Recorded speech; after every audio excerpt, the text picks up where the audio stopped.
This is First Contact, Stories of the Call Center.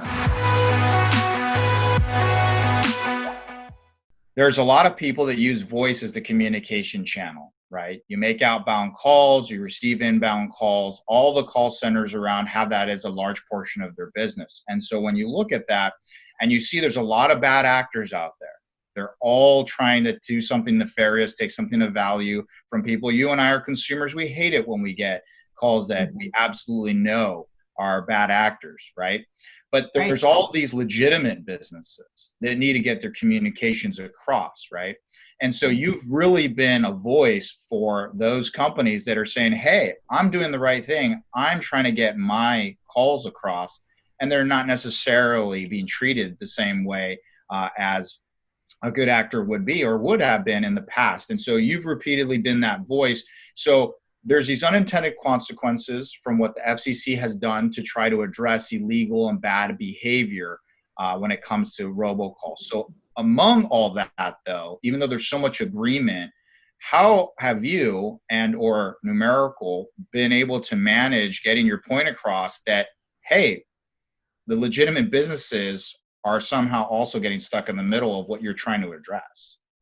Yeah. And it really comes back to that theme of the truth. The truth wants to be heard and it wants to be known, and it has to stand up and out from all of the other chaos. So if you think about it from legal callers versus illegal callers, the legal callers want to say, I am who I say I am.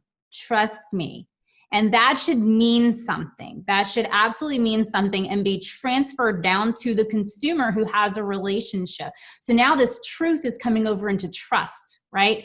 The bad actors, they aren't truthful. They're going to hide who they are. And we've seen this in our process. Numerical is the only one that created a know your customer type of vetting service. Because I knew it would shine the spotlight on the bad guys. They do not want to reveal who they are. So fine, you go hide in the dark. You go stay over there. Eventually, one day, you will not get to traverse your calls across the network. I do believe we will get there.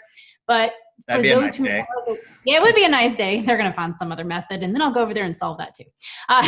But for the legal companies, because my background is in the compliance, there's that lawyer side of me. I always wanted to get into law, so I understand the compliance to deliver calls, and that should mean something. They're putting in the effort. They're doing the hard work. They're getting the right tools. They're getting partners like NobelBiz, where compliance is a part of the solutions that they offer, and that means something. And it should mean something on the terminating side, and should mean something to display to consumers, so that through this truth that we can get a level of trust back into communications. And I think that's the only way you fight dark with light. That's all that this is right here.